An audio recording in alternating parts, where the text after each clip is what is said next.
Aos 17 anos, ela liderou exércitos, sem treinamento militar, sem saber ler ou escrever. Uma camponesa que confundiu teólogos, uma jovem que desafiou reis, uma líder que nunca derramou sangue. Em apenas 3 meses, transformou uma nação derrotada em vitoriosa. Esta é a história de Joana d'Arc, a garota que ouviu o impossível e o tornou realidade. Dom Remy, França, 1425. Um pequeno vilarejo aparentemente sem importância no mapa de um país devastado pela guerra. É aqui que encontramos Joana, uma adolescente de 13 anos, com uma infância como tantas outras, ajudando nos trabalhos do campo, cuidando dos animais, aprendendo orações com a mãe. O que ninguém poderia imaginar é que esta jovem comum estava prestes a viver uma experiência extraordinária que mudaria não apenas sua vida, mas o curso da história europeia. Era como uma luz que vinha do lado direito da igreja, descreveria Joana mais tarde. Raramente vinha sem uma grande claridade. No começo eu tinha muito medo, mas depois de ouvi-la 3 ou 4 vezes, soube que era a voz de um anjo. Estas vozes, que Joana identificou como sendo do arcanjo São Miguel, Santa Catarina de Alexandria e Santa Margarida de Antioquia, traziam uma mensagem surpreendente. Ela havia sido escolhida para uma missão que parecia completamente impossível. Joana deveria liderar o exército francês, libertar a cidade de Orleans do cerco inglês e conduzir o Delfim Carlos até Reims para ser coroado como legítimo rei da França. O mais fascinante, Joana não questionou se merecia tal chamado ou se tinha as habilidades necessárias. Sua única preocupação era como cumprir fielmente a missão que lhe fora confiada. "Eu sou uma pobre garota", disse ela, "não sei montar nem lutar." Mas as vozes insistiram. É Deus quem comanda. Esta confiança inabalável em seu propósito, mesmo parecendo impossível, é talvez a primeira grande lição que Joana nos oferece. Quando temos certeza de nosso chamado, as limitações externas se tornam secundárias. Imagine a cena. Uma adolescente de 17 anos, sem conexões, sem educação formal, tentando convencer autoridades militares e políticas a lhe darem ouvidos em assuntos de guerra e Estado. O capitão Robert de Baudricourt, a quem Joana primeiro se dirigiu pedindo escolta até o Delfim, a rejeitou 2 vezes.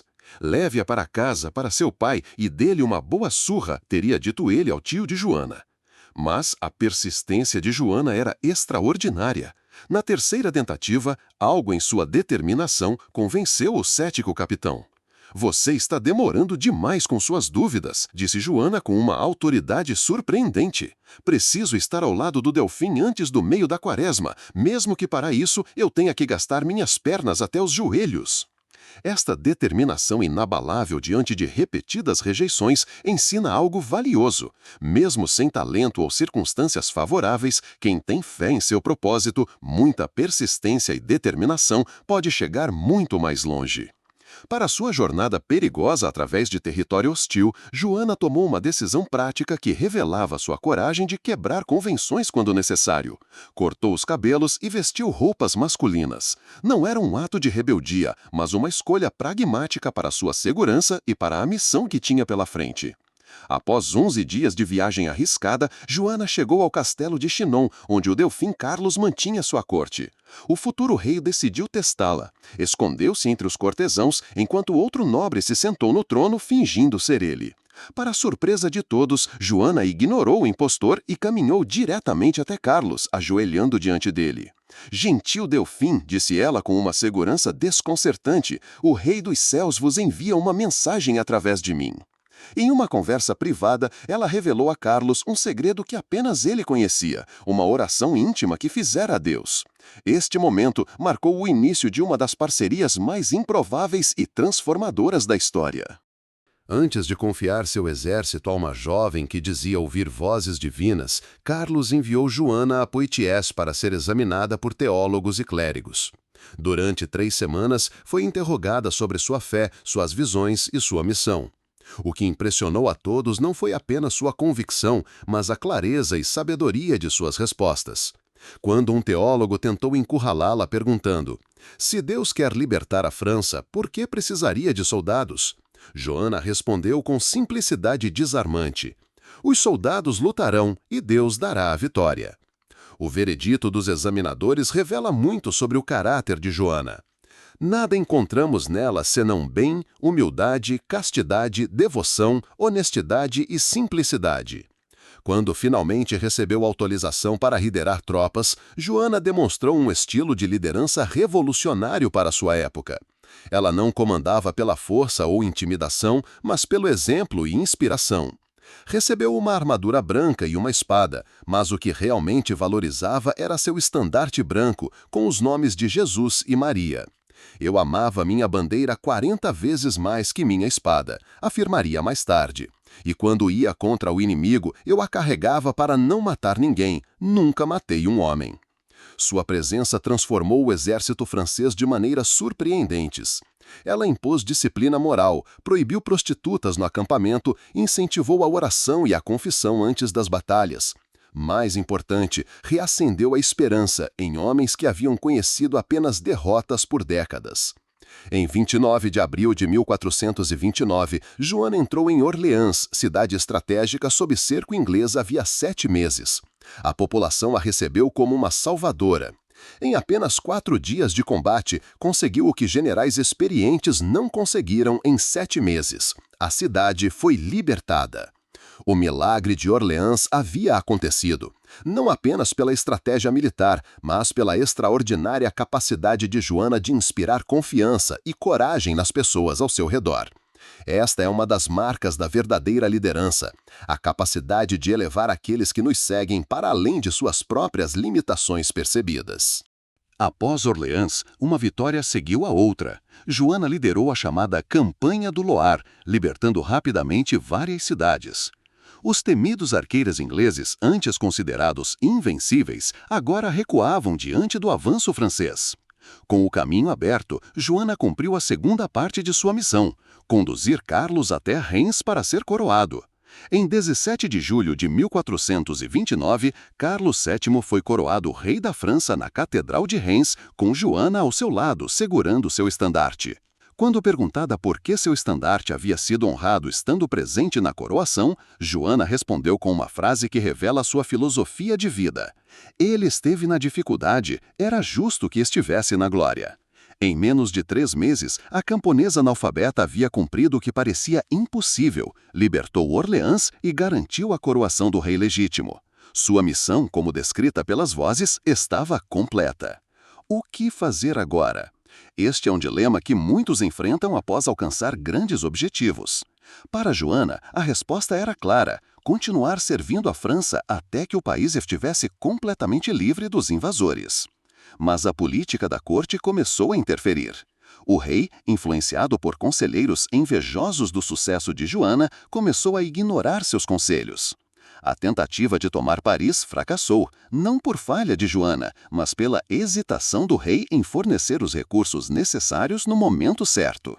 Esta fase da vida de Joana é marcada pelos desafios que frequentemente surgem após grandes conquistas e que, para uma jovem tão idealizadora e altruísta, foi difícil de administrar.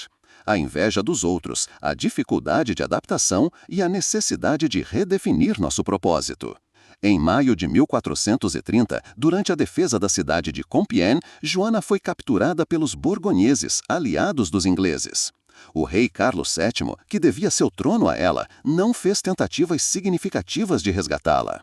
Este abandono poderia ter quebrado o espírito de muitos, mas como veremos a seguir, a grandeza de Joana se revelará não em seus triunfos militares, mas em como enfrentou a adversidade. Transferida para Rouen, território controlado pelos ingleses, Joana enfrentou o julgamento por heresia. Este foi um processo político disfarçado de religioso, com o objetivo de desacreditar não apenas Joana, mas também a coroação de Carlos VII. O que aconteceu neste tribunal revela talvez o aspecto mais surpreendente de Joana, sua extraordinária inteligência e presença de espírito. Durante 3 meses, esta jovem camponesa analfabeta de 19 anos enfrentou sozinha dezenas de teólogos e juristas treinados, sem advogado ou conhecimento formal de leis. Os interrogatórios eram armadilhas cuidadosamente preparadas, mas as respostas de Joana, registradas nos autos do processo, são um testamento de sua sabedoria natural e clareza de pensamento. "Você afirma que está na graça de Deus?" perguntou um juiz, preparando uma armadilha teológica. Se ela dissesse sim, seria considerada presunçosa. Se dissesse não, estaria admitindo culpa. "Se não estou, que Deus me coloque nela. Se estou, que Deus me mantenha nela", respondeu Joana, deixando os juízes perplexos. Quando questionada sobre por que Deus permitiria que ela fosse capturada, se realmente havia enviado, Joana lhe respondeu: "Uma vez que foi do agrado de Deus, é melhor que eu tenha sido capturada." Perguntada se sabia que estava na graça de Deus, respondeu: "Se não estou, que Deus me coloque nela. Se estou, que Deus me mantenha nela. Eu seria a pessoa mais triste do mundo se soubesse que não estou na graça de Deus." Estas respostas revelam uma profunda compreensão teológica e uma fé madura que transcendia sua idade e educação formal. Mesmo sob extrema pressão, Joana manteve sua integridade e a coerência de suas convicções. Apesar de sua brilhante defesa, o veredito já estava decidido antes mesmo do julgamento começar. Joana foi condenada e, em 30 de maio de 1431, enfrentou seu destino final com a mesma coragem que havia demonstrado em batalha. Aqui não vou descrever seu martírio, já tão bem iluminado pelas pesquisas históricas e representações artísticas. Fazer isto seria dar luz às barbárias de homens nefastos que muitas vezes vestiam batinas em tempos sombrios. Neste momento, vamos trazer luz apenas para a vida, caráter e obra da Santa Joana d'Arc. Combinado? A história de Joana não terminou com sua morte. 25 anos depois, um novo processo, ordenado pelo Papa Calixto III, revisou seu julgamento e o declarou nulo, cheio de fraudes e erros. Joana foi formalmente reabilitada. Em 1920, a Igreja Católica a canonizou, reconhecendo oficialmente sua santidade. Santa Joana d'Arc tornou-se padroeira da França e um símbolo universal de coragem, fé e integridade. Mas o que torna Joana d'Arc tão fascinante e relevante até hoje, 6 séculos após sua breve vida? Talvez seja o fato de que ela desafia categorias simples. Era uma guerreira que nunca matou. Uma líder militar que priorizava a oração. Uma visionária mística com um senso prático aguçado. Uma jovem simples que enfrentou reis e bispos com uma autoridade natural que desconcertava a todos. Ou talvez seja porque sua história nos lembra que a grandeza pode surgir dos lugares mais improváveis. Numa época em que o nascimento determinava quase tudo na vida de uma pessoa, uma camponesa analfabeta mudou o curso da história europeia. O legado de Joana transcende a religião e a nacionalidade. Ela inspirou artistas, escritores, músicos e cineastas de todas as épocas. Tornou-se símbolo de coragem, fé e determinação para pessoas de todas as crenças. Representa a força do espírito humano contra a opressão e a injustiça. Para as mulheres, especialmente, Joana quebrou barreiras em uma época em que o papel feminino era extremamente limitado. Liderou exércitos, enfrentou tribunais e mudou o curso da história em uma sociedade dominada por homens. Ela teve sim um final trágico, mas sua vida acendeu seus valores no coração de inúmeras mulheres que conseguem transpor as barreiras que a sociedade as impõe até hoje em dia, vivendo a vida de forma plena e repleta de realizações extraordinárias. Para Mark Twain, que passou 12 anos pesquisando e escrevendo sobre ela, Joana d'Arc é facilmente e de longe a personalidade mais extraordinária que a raça humana produziu. A trajetória de Santa Joana d'Arc, mesmo separada de nós por quase 6 séculos, continua a oferecer lições poderosas para a nossa vida cotidiana. Primeiro, ela nos ensina sobre autenticidade. Em um mundo que constantemente nos pressiona a nos conformarmos, Joana seguiu fielmente seu chamado único, mesmo quando isso significava desafiar todas as convenções sociais. Ela nos inspira a ter a coragem de ser quem realmente somos, mesmo quando isso significa nadar contra a corrente. Segundo, Joana nos mostra o poder da convicção. Sua fé inabalável em sua missão permitiu que ela inspirasse milhares e realizasse o aparentemente impossível. Em tempos de dúvida e cinismo, sua história nos lembra que a convicção sincera tem um poder transformador que transcende habilidades ou recursos. Terceiro, ela é um exemplo de uma liderança baseada em valores. Joana não liderava pela força ou intimidação, mas pelo exemplo pessoal e por valores claros. Ela inspirava outros a serem melhores, mais corajosos, mais dedicados. Em uma era obcecada por técnicas de gerenciamento, Joana nos lembra que a verdadeira liderança começa com caráter e integridade. Por fim, sua vida nos fala sobre resiliência. Mesmo quando abandonada por aqueles a quem serviu fielmente, Joana manteve sua dignidade e suas convicções. Ela nos mostra que nossa resposta às adversidades revela mais sobre nosso caráter do que nossos momentos de triunfo. Como Joana disse durante seu julgamento, um dia as pessoas saberão que eu fui enviada por Deus. E, de fato, hoje sabemos que sua breve vida deixou um legado eterno de coragem, fé e autenticidade que continua a inspirar o mundo. Com o exemplo desta jovem extraordinária em mente, rezemos.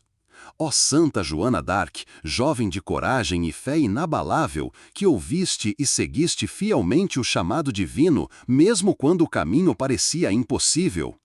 Ensina-nos a escutar com clareza a voz da nossa consciência e a voz de Deus em nosso coração. Dá-nos a tua coragem para sermos autênticos e fiéis à nossa verdadeira natureza, mesmo quando isso significa desafiar expectativas. Inspira-nos com tua liderança baseada em valores, para que possamos elevar aqueles ao nosso redor não pela força ou manipulação, mas pelo exemplo e inspiração. E quando enfrentarmos adversidades e injustiças, concede-nos tua força interior para mantermos nossa integridade e nossa esperança. Santa Joana d'Arc, jovem de extraordinária coragem e sabedoria, intercede por nós. Amém. Que história inspiradora, não é mesmo?